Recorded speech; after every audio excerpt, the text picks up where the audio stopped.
wa gware no one make afọ a live video na gbon free no yeah una ya tie Tony Kabaka ya ta me Tony Kabaka Tony Kabaka katemeta mena di mofi ota e ya wo kan ota yi mena di mofi ogu egun Tony e wo kan ota yi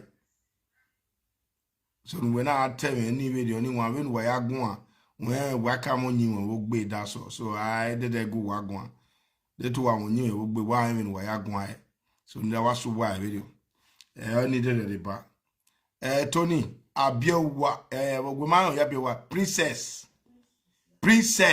munu ni avenue sayari Nigeria una mo ari otano ya we princess again ni munu ati princess.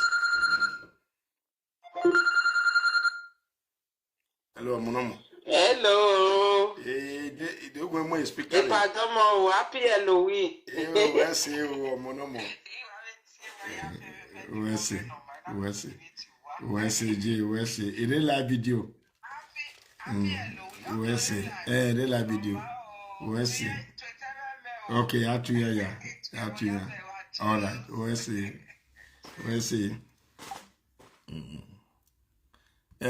Princess who would be Tony ma we again me muni before ke we ni ari leli ari egwa ge e ba wa ha fi ivie me no ma Tony ka to ge uto e kan no ta ma me o we ba wa ha ari ivie me o ba ha ari ivie me e ri Tony ya le me e ya ma wo ya ari egwa no na tie bo we yen to ge yen mi o kama we princess e go pa ni mu ni body Germany no na send 100,000 na send o ma send 100,000 go gwa we no sai you wa na ya we no so wu wagbon no lo won alawe gbe no sa ma ge ko betere ona mo ko me wo we nene wa ti ere power no ji nene o yo han o wije no so wu ije ne aladura do wu wiju wa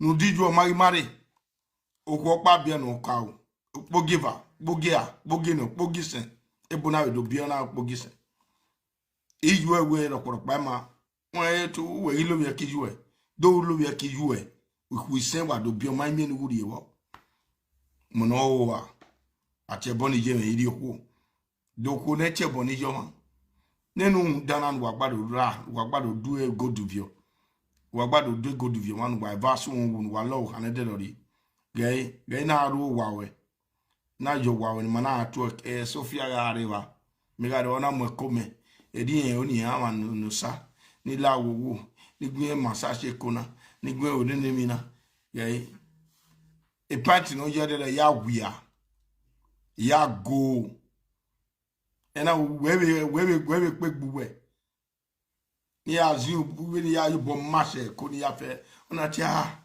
na we o wa ti ha keka ge koji are ko oye na oye no won wa mi guy no so wu wagbon ge wa video na wona wo wa ge wa mi we ete awo but wa ma make e pancake enu dai pancake reki pancake to ri ga nu dai no so wu re na che ye Melissa no lo Canada ri wa re some video ma oni de pe wa re mi no ya ri ya ma re se be wo na no ha we eri bo do wa be Spain eri bo wa ma wa Spain so ya ke ni san ko ni wa do wala shop ga pagboro ekun nothing o ma me gbe ko re dere oni awori eri na ma ade shop yan wa pon me ma no ni ogbo ohun a ino we no pe ni we ka mo ge shop na ma wa ge gbo igigele lu e re dere oni aka okono resen no me shop okona gallant your ma shop wa me ke na gbe Tony o wa gossip na o you no finish okoni we am not tell we gboko ni di meje di city me la bien this na ze yin ona ra o se this no ni we queen yo tama we dere ona we ayu no e ka disi ona we ayu no e ka disi ade de le gare wa ima we not or you go when I walk out. When I walk well, I don't waste on now. I say, live here. Wa sungu. O ma ye pe bona ya yin okoni. Oda my oye last year na ya yin okoni. Ona we no la we ni ya we de do mama go na we. O che na me walk way out. Nye mo ye me no ye me emi ya guyin wa de ba de na wa de abi. Awo ni go ka do pay beto. Nene to no mure ya agu ya mi lazy wo. No sungu wa gbon. E o gossip ma gbe. Ege. Ah, Tiffy, one not Bobby 6 months. Egona. We will not win any. Nyagwana enwa. Owi 6 eye me. O wani je wu se a. E o ya ri no vetige no gwana no so mu wona. O wani igo no te mu ni no sa. No ayi no sa. Me na ka me we e o emu wona no sa. Munu ari owa we 1000 euro we ebo mu no. Mu ari owa ya $1 wa we yi. Ya $1 wa we yi. Ye na ri wu no pe na ma bie na o ta fi if you ha. Me ka we aka mu no sa ne wo do ni gwe yin muigo na nu e la wo yin onu mare me yin na do bumi ade epa yin to ni ri 8000 no se na we la de we mu we wona yi go yin pe a are you guys who wa me a ologun wa gu wa nso Not tell you lewe. You may we I see blah blah blah. When we finish on that rim was a one. Already. Oh, yeah, you have phone and yeah, but I will with your artifact. there. You want why we move your good one now?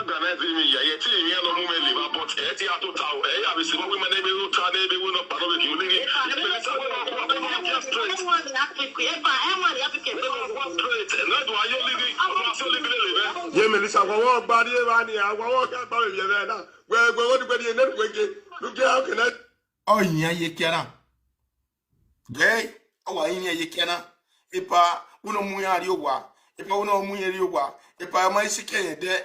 Ipa mai lu ki de. Ipa uno muya wa. No we out. Baby. Ima so wa gbe wa gbona. Abi ikweso. Iya wa. La wata man of you good dimede because me gbe da kpona ni. So e go dime e unu viore. Wo pa en keno jema. Wa no do vio woni tama we wa cheche obodo wa cheche pe na yi ma je ni ere obodo tie DJ Wisdom we atie ma wo rap ne we na magwan ma we gwan kedo ado we tie we owe uwiye degi me live video na una tie we give no hin na we la de do vie go dey do we gili do we ma vie good ya mo ebo do we ma mo good de ne ya accuse we good ni wi be dere doro di mo fike accuse we do mo na do mo ebo ari otaba we do we ma vie good ebo ya se igbede we am ebo ma mo ebo but me atam we me ari bebo guwe next week Monday, Tuesday, Wednesday me ari bebo guwe we ajebo wati no we ati power de by ati no we ati no mo kiafo ave no live video ya ari bego aguwa wa de wa do ko ne egwa wa manare yan mo bogbuwa ya e musan gbogbuwa ya la ya Facebook eni ya mo bogbuwa otedo meriedo metobume na meriedo mi asedo na 3 days 4 days mi asedo man igona mi asedo maybe a day Wednesday Thursday mi aredo mi igaredo ne mi ari beboguwa fuwegwa nuwa ya fe bi ni ase ni wona ameya o efe ari beboguwe ati no mu kiafo ya de beboguwe no mu ya ti ati power ya de beboguwe no we ati un dana no do go divio ya ri bebo guwa ma ya si wa e boya fe no irote Nigeria ni ya si wa on tin wa vie go dinire adan he ano wata no ma no kwen de wa mo bogbe e bi ni pa wa yi emi bu e live video na wa mi me pologbe no wa mi live video ma we ga gele metini bi na di bebo we aje Nigeria ma because we bona ne wa he bu me aje wa wa he bu ade on yo wo wa na gwa wa me ya bu wa ade because of the law but me had a ratio by now 5 days ma me ga so wa me ati wa we ire wa o yare so wa so wa de iti wa zone be gwa wa de ya iti wa zebe awayi lala ya iti wa zebe emi ati wa zoba 1 wa we go di mama wi oni ame ya efe we wana we do phone mi di awa me ya efe we o ha me do phone okona di so wa o ha me lo oni ati wa zoba no do ko ni ma we have ti mezo ma unu eti mezo family we do wa ari benigia maka me kawe so no do tie we ekene o ha do phone e di then ye no one do go dide we eni boni mati de mama ka do me ma be di de oni nu ya tayo ge no mo kiafo lare ma we cheboyo o ma wi ma ka be duye video we anything we Nigeria o mana do mi eri mana la wa mana ya do mi eri me no wo ka o wo ki me o we ne boni do gbima de mama be do mi won ro pari o hono ga iku keka we na mamu di ni mama e mu ma do eri ma we cheboyo de mama e we ma mo bogbuwa. That is number 2. Then e go dum dum wana ma che wezo ya di begwe ya di bege okagbo wa he ya mama wa kagbo wa nke no waji ere doctor ero seme ero o ma be no in short udege iwa we why so onyo he ya mama ekena hospital na mu UF wayi de ba wani UJ ni be ya fe onyo he ya mama so ibani ake digeni ya fe ari beguwa no wa die ekene wado south no wa gado ri obonya nwe e maton ogun ma be wa we ve kini godi ni ri aje wa mamu wado vembo ma we tori ma we godi mama wi ma wo wi ma we vembo na se anu salobwa nu go salobwa ugbe ebo gwale no do go divio then mabe oyan pada ra mu kan we dele ogun ya mu gbon wani iwe ti yan ne ya we sabe begu e bi ai so wani so already no ya do all this paper na we have your igi ma amana mi we iti etoni iri beg etoni because of ubiene you have no ya di begu e ma you have no ya di begu e so no but I think we do we bury our we January we have a good in wire we bury ani we amugie Cynthia why ko the good mari e ko atale ma we video Leseni ye Melissa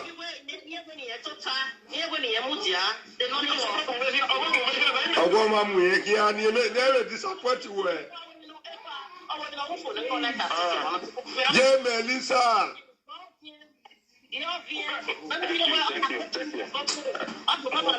ama weseba laogwa egbe se 20 minutes we laogwa we total egbe e takele no we we lavani awe 10 minutes ugbe pa ma we laogwa 10 minutes is problem. But 10 minutes is problem because of one now. Oh, you hear him with me. Every year I say, "Are you clear?"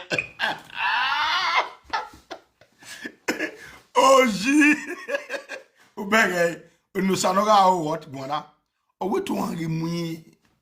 Because you don't ukbano eti mugwe ero. Ukbano eti mugwe we dag mugwe ero. Mabe ma o hanwa ko kenania. Ni maya egbe. Ovi magbawe 19 good years in it. Ade kiwe ho o egbe 2-3 years. That calculate to mukbo ni ma wo egbe kana. O wewo nothing to show. O pe ya ile. O to wa imu yen.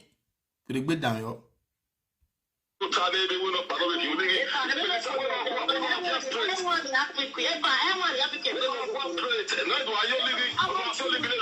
Ye Melissa, wawo gbadi e ba ni wawo ka ba ye le.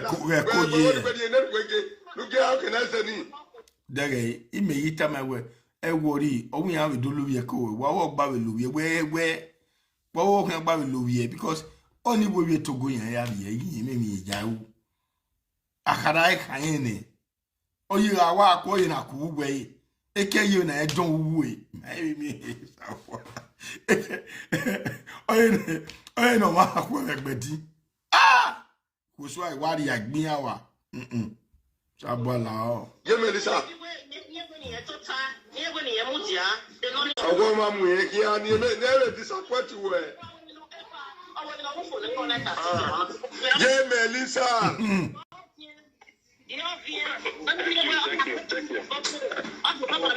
Ama we se ba laogwa egbe se 20 minutes. We laogwa we total e. Ita me no sana we no laogwa. We lamani awe 10 minutes ugbe. 10 minutes ugbe pa. Ma we laogwa. 10 minutes is problem. 10 minutes is problem because of one now. Oh yeah, we met. Every year say anywhere say. Thank you, ma clear. We 10 minutes. We 10 minutes le bo go egbe. 10 minutes is problem. We are here. We are here. Aso there. But what you know? Why we party for there? Why you buy any? The only time I will be at the gui. If I know only a gross, when is the last? Oh, we say mo ko ni ade. Okay.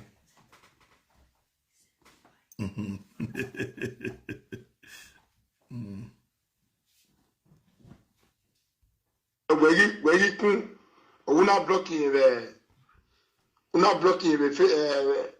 WhatsApp blocking the mujane when we are my here so una blocking away now away na buwa jowa away you so one ya owo na ata no we ko go not take police in here away we ko go na we we take police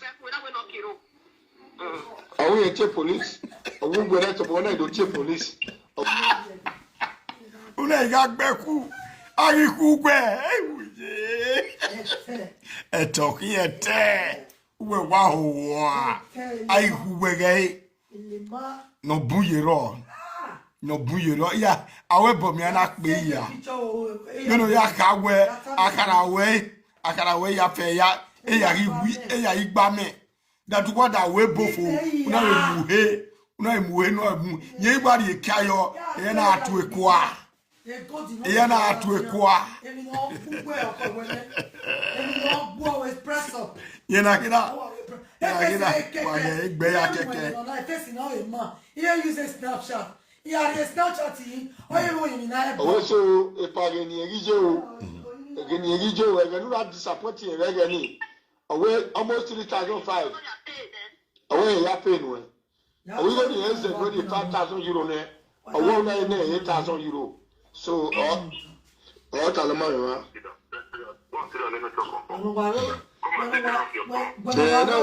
we sunu we are in trouble urobepa umari ese urobepa we are no otani yo que no niña que no before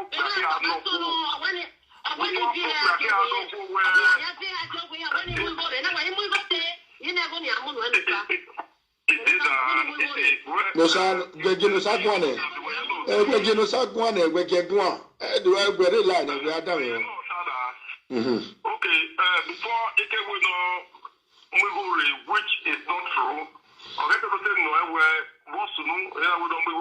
Okay. Forward there.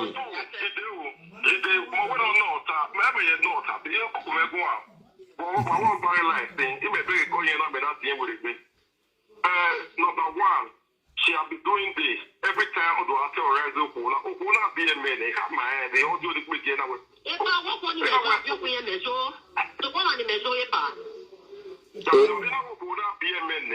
equivalent to your wife. My mom be my mom only my everybody we are just friends. Okuna are the women, on a baby, little who are. Oh, one of the one hour who is so born, you know, Yari, Royapa, the day, you know. Ade wage ove la loué wage ove la loué o wa wona We are going to roll a look here. e bella poche muriana e bella poche ma be lady no we no me good shape ni ni ave o si o te gba mo mu an be de o gugu na oni ria wana mo no ewe ye no vi o hani tama me uwe agile we are women you know what so agbon when you o hani gba ku ona wa so we to wa laluwe ya hia o wa la so on no laluwe we have a ta we ma we la loge do we na we ri ya wa wo laluwe that means we la loge be un dano wa re we bola positive be me no anu sa ba jina we ga kemi ya wa mo na we ya women we women we mu me picture of your go hame now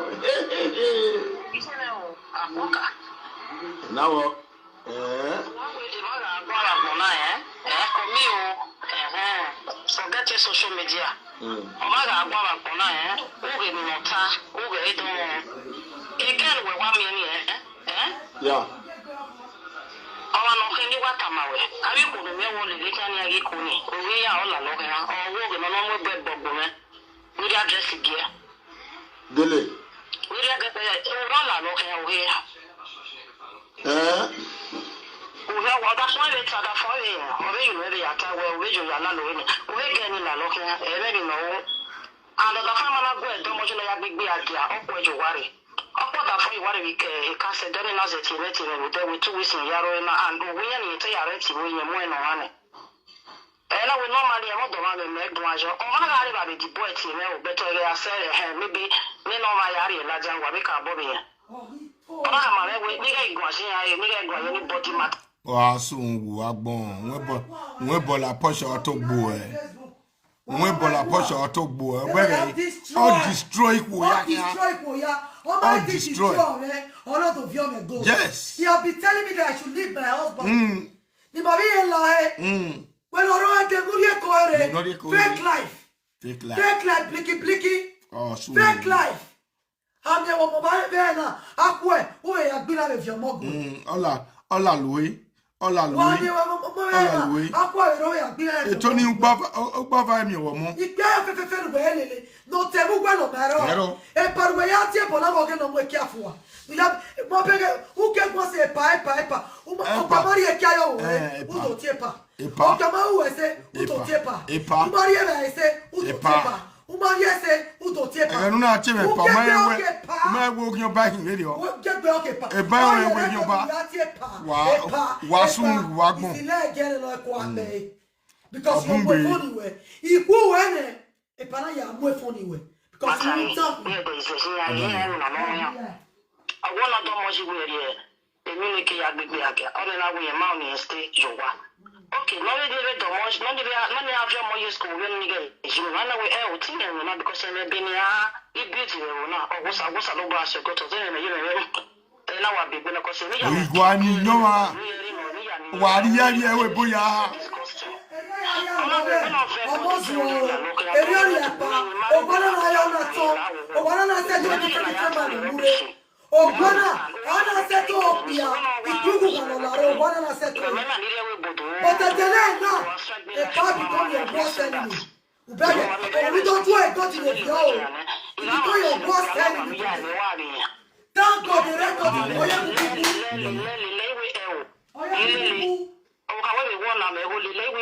you know Nache Gloria, Nache Princess, Nache Mama Melissa.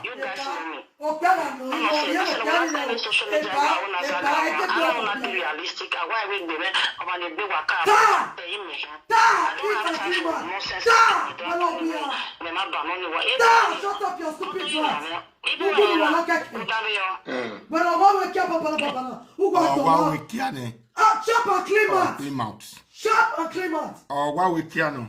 Even Bella Passion here, you know, Rihanna. Oh, Belomia will Bella Passion, no back Biaga. And then on the way. And then on the way. Smart boy.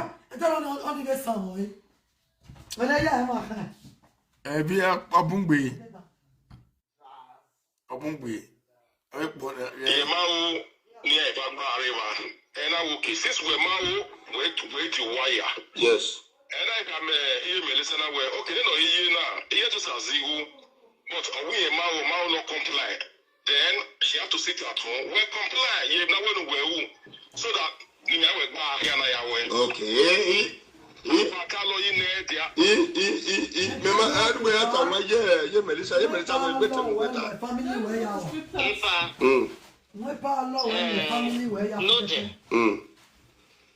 When no can no let among be now. We are one in my motor with credit, you can wear fed or take money, mammy now with power.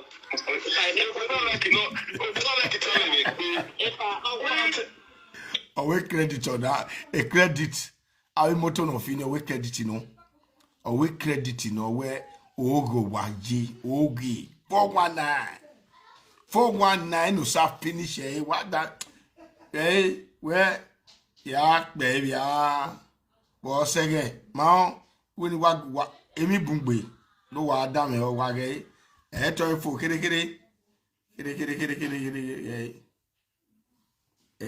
where I cook the wagay. But no, I'll get poor, bagay, kitty, or boom. That be ya. When you say at a woo egg bedino, or what I will bofu, near what Picayo, air in our quarrel. You know, sorry, I traveled to 8,000 years. You was your party by the city by Andiva. Yabe Quemawa, Wadamea, Mao, but Nama way, Louis. Okay, Tony Kabaka, ni no tani. Mao, no way, Tony Kabaka, Mao, yeah, Mama, when Mama Melissa, Princess, Momu and Tony Kabaka, Momu and way. But Mari 100,000 yesterday, me. On 100,000 era. Umari again. Again, no Sadamu ade Nigeria we aka we my way. We no send a picture we when on what you we keka we when I na hina or we ye Melissa go on tell ye Melissa. Oh we princess Edimofi negene unam Edimofi before came Edimofi adegwa again ni moon when already Germany where do my way ni me big year. Emi ya fe ya gome ye no tell me baby na why bi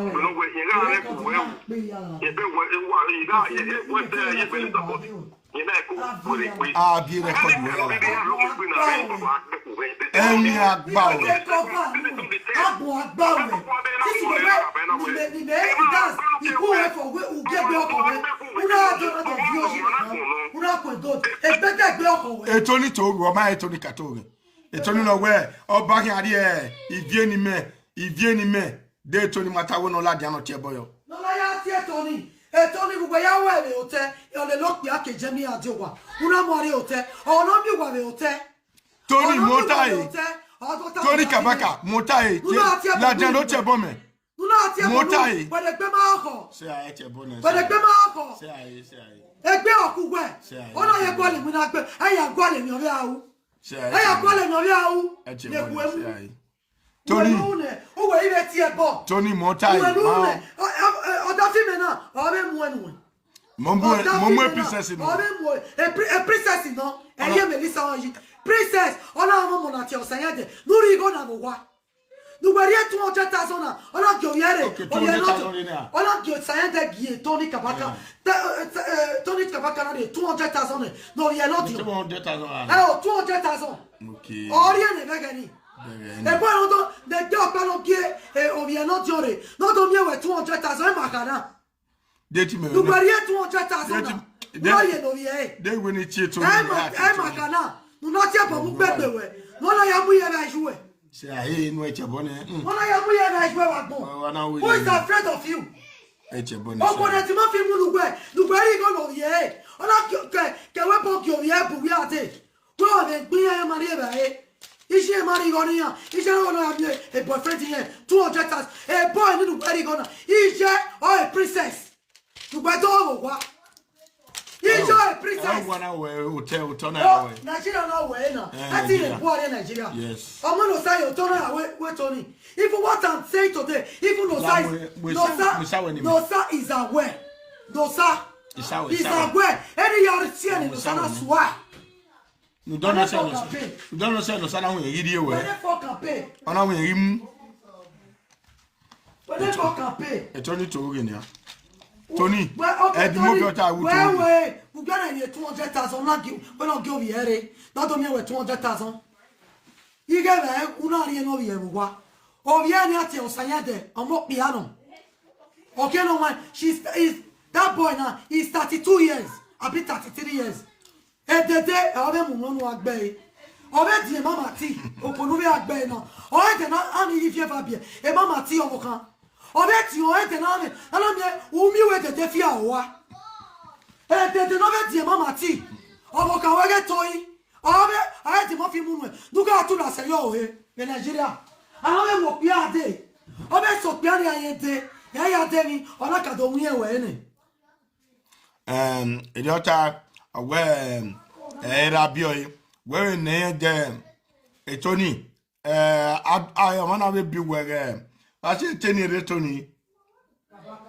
A Kabaka will be where. A Kabaka be where, Tony. A Kabaka be the last time I checked, Kabaka will be where. I what you well. I what you always Melissa. Where enemy. Don't oh give me go where not the family worry. A big house a marry beer. We are time one where I time away. It I need the house a beer or him and Mary what. Ma say Betrayal. where to be? Where te Kobare? Where te Kobare? Abuja. Tony Kabaka Baba Abuja. Tony Kabaka the betrayal. Betrayal. I don't getting one who like up Meno. I don't getting one. Don't we again? I don't see back to okay. They were get not take care who we are. Betrayal. Umani so. Umana we or one. How una wo be an election le una. Owo kan we no gbe we ni. We take who we wo your hand in your phone e ku e. A dead day, not the way to Yazere. On when more are going, who were in a compound election on any berane, the matin election. Tony, Yogwania,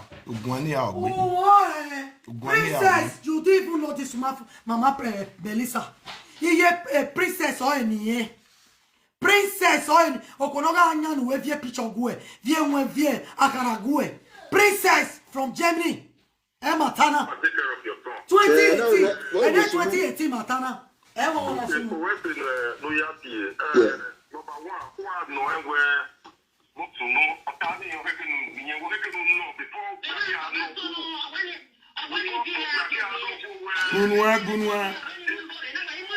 Gunwa to be. The genocide money. The genocide money, we get one. Do I get a line of that? Man, social media. Me, I want to rubbish you on the social media. Second, he rubbish you when he bring out all the proof, everything. He put on social media. Who are here? Who are God here? A God like your evil. But who are who should go to you? Because all one night, I'm yet when you go that time. Now will start. If you want to go, you will have said. A banner drop till your jay road there. We are here to talk. You know, to go at them. Almost 8 you go at them. 8 bus straight. I go at them. 8 bus straight. Madame, you only pay.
Where do you have the key? And many or you're there for you know. Oh, Abio wow. When is when ye when I am there at me where oh ye good. Oh ye good. Above day. Wam you way up now sabe record wa. Then I had 2 on the phone. The movie wa na. Itai in Itai see. Iwu wodo gold ma vio wodo vie gold we egeno wuhamena aru wa wo mo ekponu na do vie gold ani omo eyoto umio we mami we no jije wu mami do tie boyo ebe iswa here we have to boyo do wo we die bo adie ma no do vie gold tie boyo ebo no wunalele feko ibo. Don't marry we. Ebogire wona. Eyi me company we wona. Ye boyo. Ebona we don't see that way. Ebore wona. Even the family of it time we bore wona. Who are here quick notice again when you back. Record me ya. Record me ya ba no wata. Ya ni ebo. You don't go tell me, don't tell me. Or don't tell me where. Imwegbe. We don't want to quick notice again. Now some days I will be in Nigeria, at those states. Elabi do natana. Wawe rame ya ton. Ma Elabi do natana. Ya giasa sna, ya game no one. Enu gwe mweti. Enu gwe mweti. No fe bowe. Gie. Tie Tony we na do gbe won. Tie Tony, we Tony kabaga. Do gbe di mo fi wa. Amo Tony. Tama radio. E kianu kare unewa. Wa ba we no do gwa be live video. Nu ya si e kianu, nu kare ya do wo. Umo pe ave ari ogwa. Una me so pe ani aye oto. Una ya be ya we Tony gine ote. Tony e princess matana. Nu o 2018. Ai matana. E ga no fofalo gyo ye gwa no do mi ewego. Ai matana. He best said special shine. More than 20 missed call, man. You have to shut your go down when you WhatsApp. Okay. And then one more go. This is today now. How it's every time you know I like this part to rest. I go rest.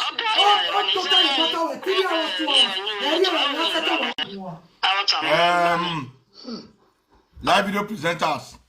If you want this video, if you want this radio, this video audio, please. Macho ya me a doina me anybody know me equal audio now. Live video presenter. In one say 30. Send them wire work. I can share it and post it. I can post it. He posted here. Oh, Jack, oh, Jamie. On our own is you. You see, my God. Was he talking on me? We are not na kwa pera ni nera su huiti ni yobo we mak oni no mo kya ni yobo we mak bi ko la jan na kwa pera repet ni je repet e ya go e ya guya repet yo ya ni we di fu video na Facebook o no we ti o gyan pa una mo e ko no la we no we ni a message mo we this video na o kan ga o video ele no we e power no show we na wore ipa lo re wa na message ya wore wa kara we Ikawe maya, ikamasa ya. Ikayo bodoli ya gbeyi. Idoli ya koji. Iyo bodoli ya gbeyi. Ekene nara te yeyo. Eri pe amasa so ma wa masa. Uwe gbe dolo ku. Udole kwa mo yi. Mo fi ra na ti de go ni. Tora. Ona eti de God ni. Ito we we po upori me lewe bona. Tony le we no do bed mo fi wa in Nigeria. Gama we Tony Kabaka o do bed mo fi wa. Ma Ade Tony ati we. Nuna record any ati we. Uje we bo wa. Nu we na record Tony ni ati we. Uwe aye we bo wa. Moitam we de na. Ma ati we. Who is afraid of Tony Kabaka? Wa. Let him off no mu enugwe. Okay, why am I not bet Tony here? If you don't speak with Tony, how did you get why am I not buy? Don't worry. No buy social media. Don't worry, why am I not buy? Do my way Tony, why am I not buying here? When I shower, and then I'm going to go so about one yet by again. Also, the very day by introduce wife, also upon one again, when look at Biaki Biakwa, the remain was still looking for the fourth man, Moabiana, why are Peko? Why are Peko? Market Belki Jeneva, not the way are Peko. Wow, everybody, yes, my way, and I would have been one because my ability is possible with me. I don't believe because he made the Bunde. No, it's all a book. But I believe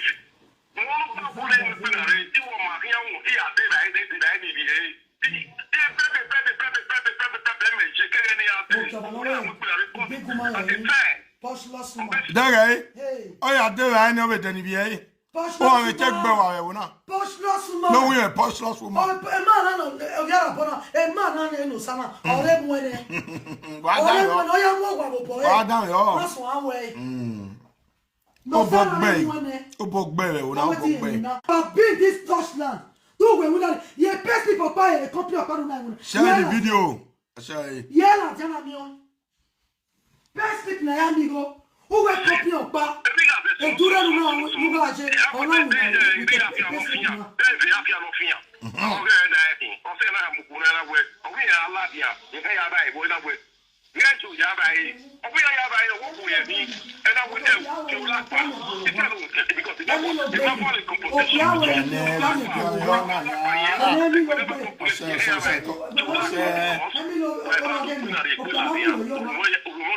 Yes. Because every imagine who are very normal police of that way. Yes. Every winner, and every ladder of a police or a court are you the ladder of winner. Okay. What's it? Nutana. Where Katama where no paki bua there. Tell no sir. Yes, it got my that was right.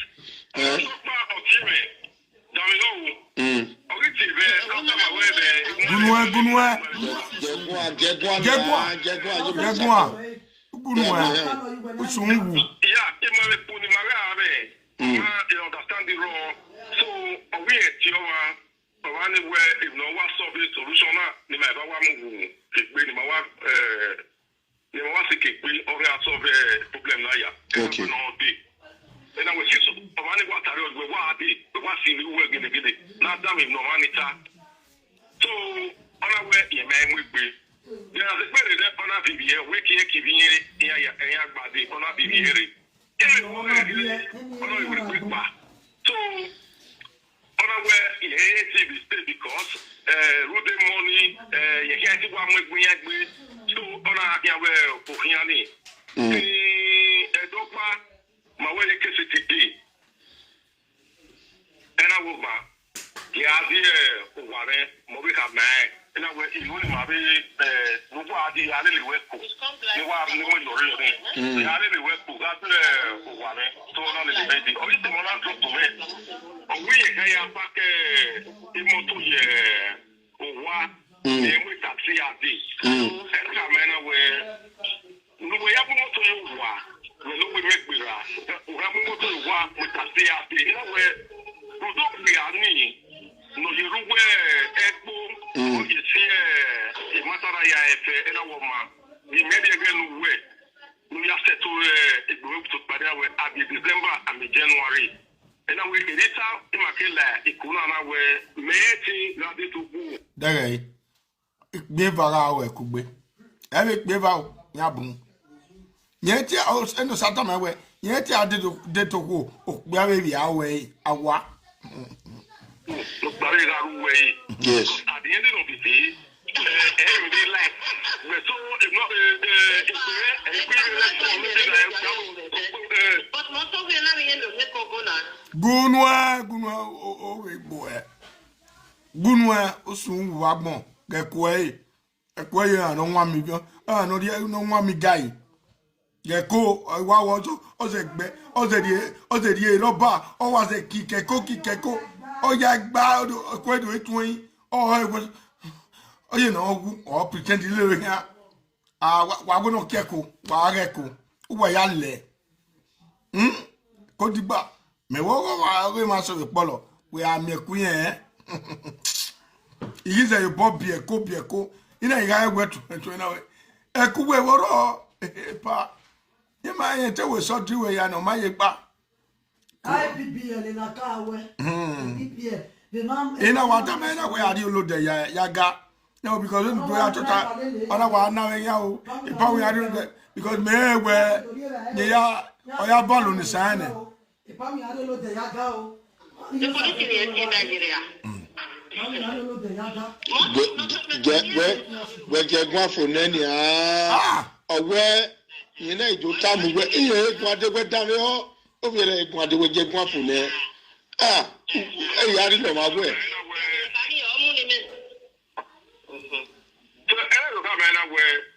Where the again since January or anytime we go when you have to do it because the enemy in your planet.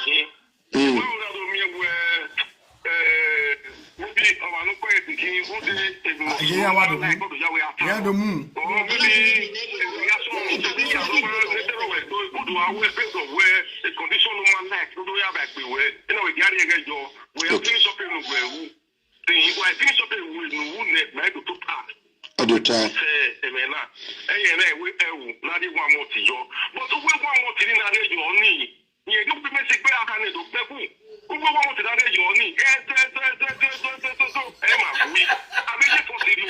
Okay, that means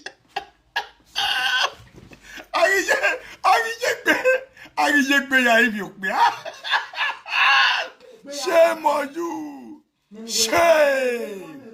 Shame on you. God in we don't of your knee. Ima me ya will go in my me ya. Times 2. Who are pay ya? Times 2. Who are pay ya? Ma pay ya. Who you who you kuwe ki we ya. Who are bien with an ya carry your way. You came at ye. You know your well of who came at ye. You know, when out of your any who came at it ye. You marry a pin of papa over there. What you say, my fear, my dear. What you report? Don't mamma report to one. I'm reported to moment. Don't mamma. Ya return here. However, our normal porters is to wear for women. The kitchen with a bug bomb. Mao, then we read our way. But our web, we had a big one. Mao, I'm here, it's 2 years. I'm reported to our baby parlor. I is a kitchen when I got a porters to it's an all one or live a fake life.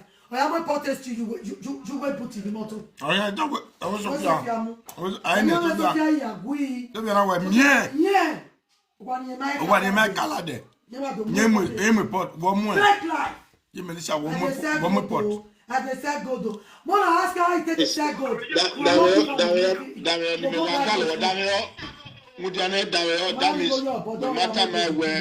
wow, kill the arima, do the 8,000 euro, Matamani.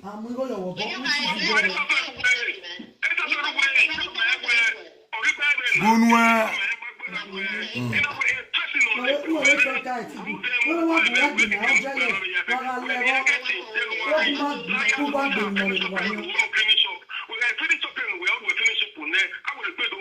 Okay, I'm not telling you more. Well, send daddy. I will send that. I'm a message. Ogbowa. Ogbowa.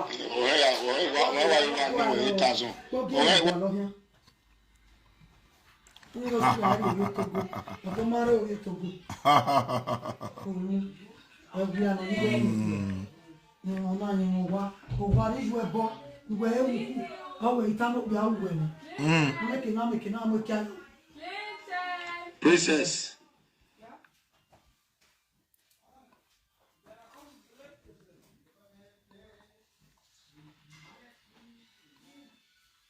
Igual de Núria, lá. Well, we'll not be, you wouldn't get so clear. Wouldn't get so clear.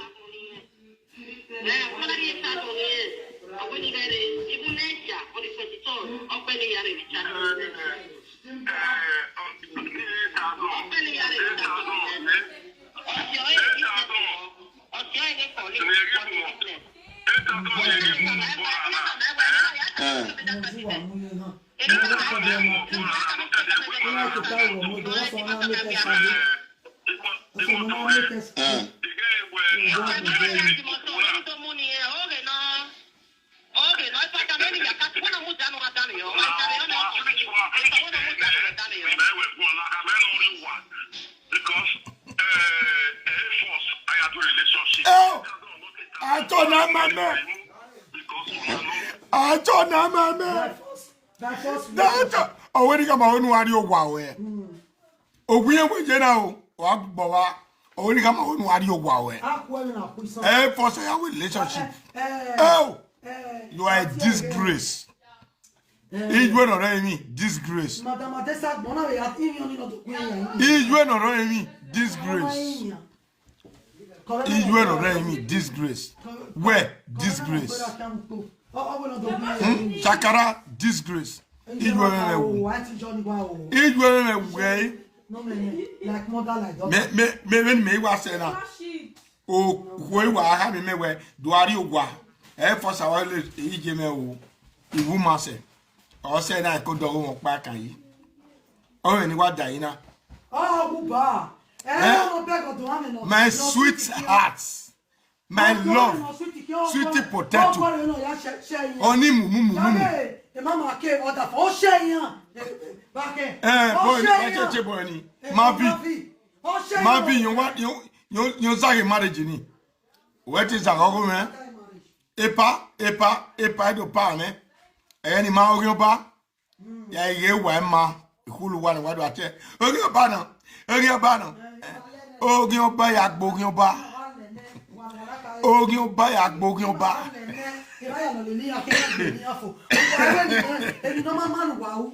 Ebi no mama wa we na tell am. Na ta. Oko, if you want to esquikere, wa fi oji na wado. Fi o me go di ya fi o lantis. Fi e ko ya jiku.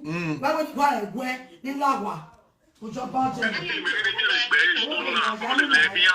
Wona.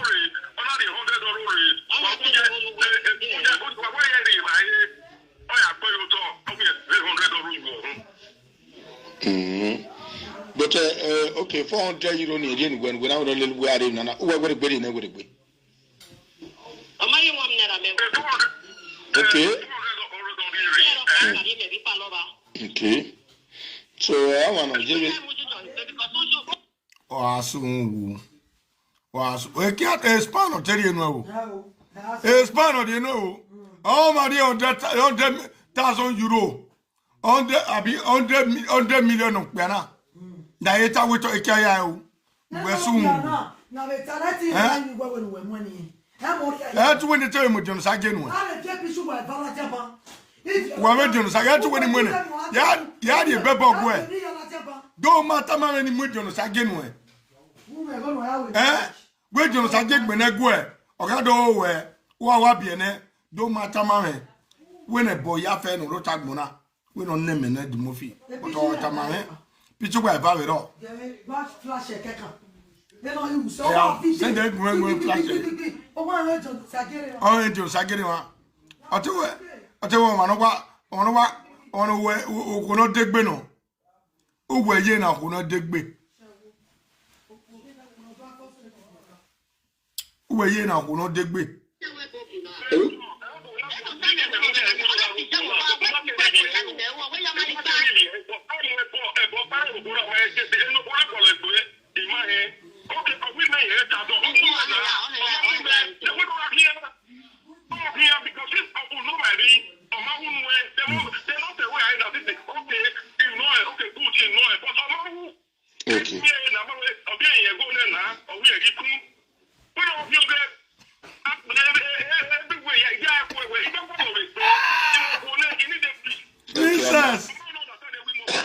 Okay. Oye Godi. Oye good.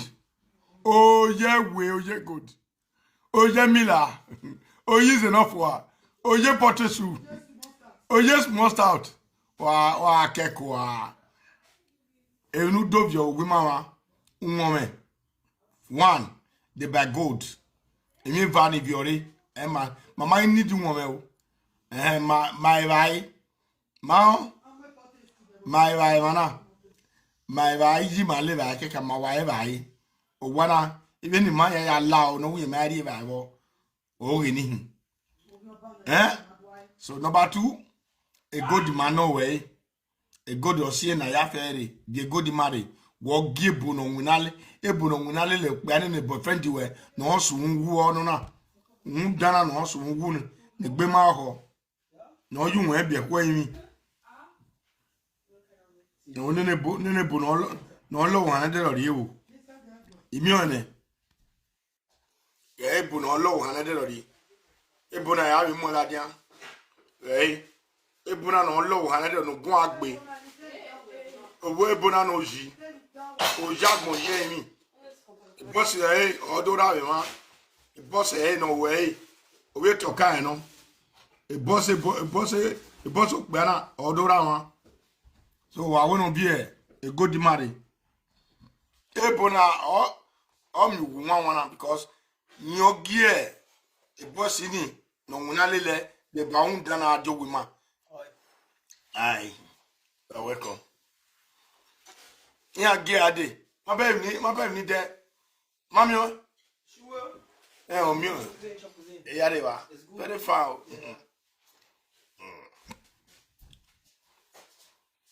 When a code or dinner, I wouldn't have your code. So, any young, yeah, when you are paying here, and soon you won't allow it, you won't be acquainted.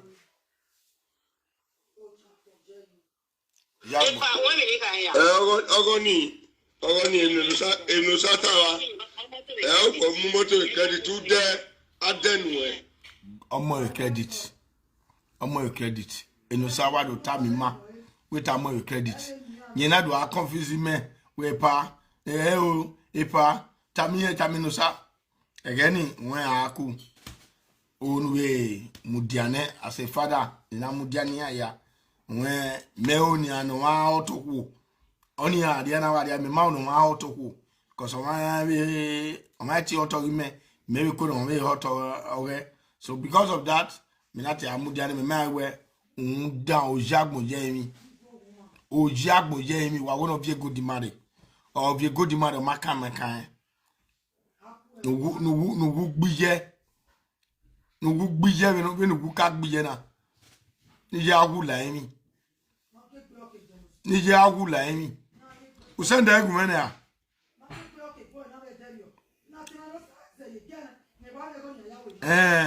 Yeah, one marry small boy na wa gbo akara. Wa gbo John Sagi akara no di on to gbo wa gbon. Igbe agia. Gbe agia no wa. Gbe agia no kwale. Gbe agia no de.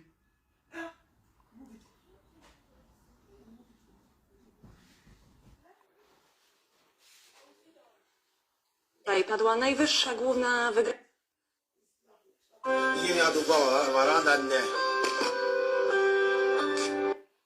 So anybody no ni ekpe ya.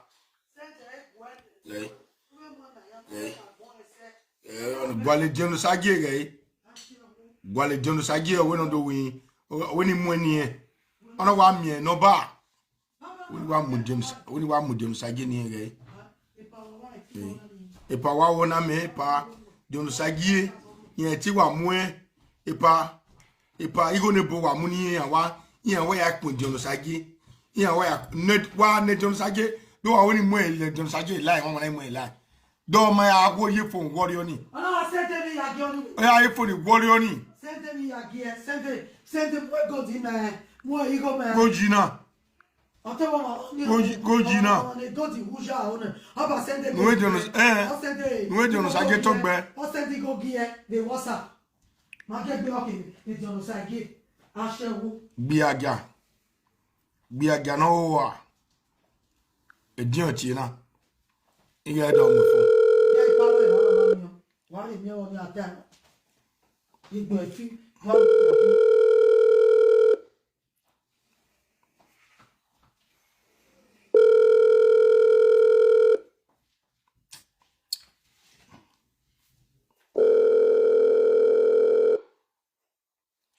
Edion to gbo wa gbon. Wáyé gbìyàn gba Lo han de lori. O pe ma se ke lu wáyé. Wáyé ku gba lo kan.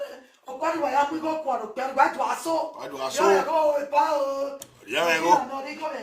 Ya me go. Ya me go. Emi wa te gba lo wa ma mi egbe da iku wa. Gbe dan ki han.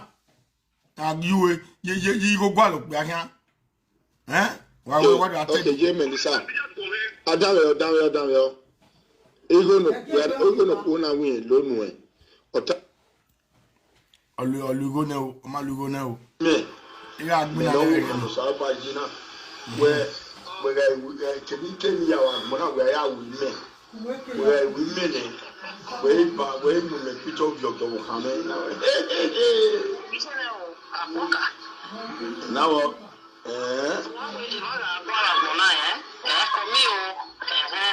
Forget your social media.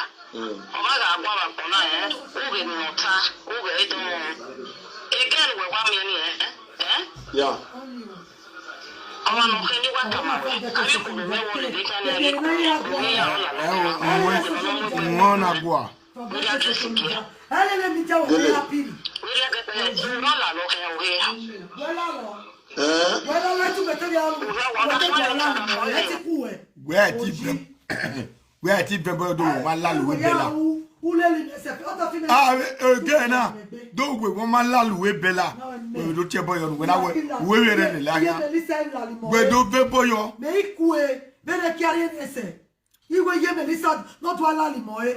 Odo ya piro, ya lawa, para do agujo. Na do aguyo na we. O se gbe no se na.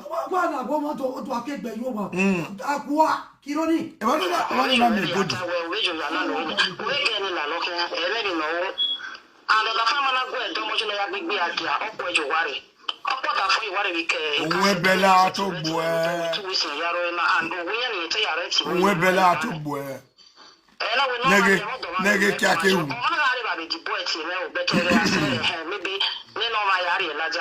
Nege kya ke wu. Ebo are kya oy pen oya kon ye yin wo.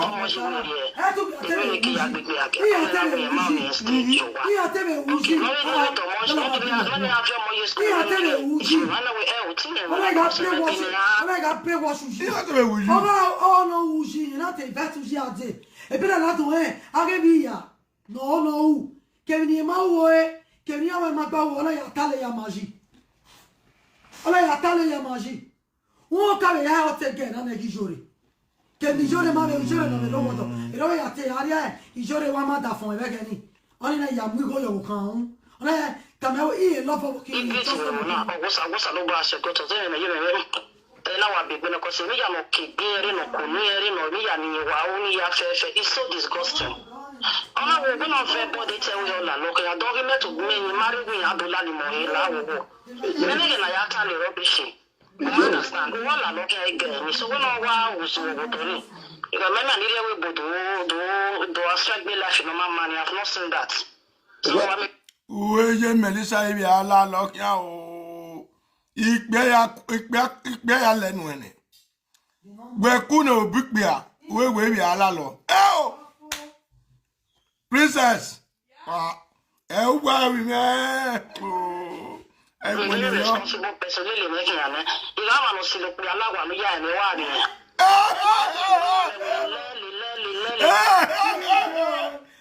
ma o wa bi e asungu ayoyo wa asomi ita clean out asungu baba ye ni ya bi e 11 to 9 e ma we ozuona no mo kia for live video we are I am respectable but do gele do muha ati wezo emi ya we talo ni live video we do type awebo na ye do mano gite meta we ma wewe en we me we ya pe we la re gado ta awebo na go wan wote meta we awebo do we gele rie boy o we rie boy o wo hen to bu ewu sagbona ma agbon ewu so ma wo hen ewu sagbona on no we mi ja ya fe yan ewu sagbona be but no toy ori agbona on no ri to we ma ya fe ori agbona eruwe to ni no mo kiafo era ma mo kiafo okay la emi down ra ye ni but we mo kiafo an be we eruwe ye ma so we million times very so we wa me gbiki have live video ma special charge we wa me gbiki have we ze me wa e be ni o me e we ya yo wa ni ya we emi po na ya celebrate emi po na na o me be ebe we are the boy me be wa ku we yo wa very me be very special charge kenu we do atie o kenu ti we o kenu we agba uzu wa o special charge wa ma wa lo another special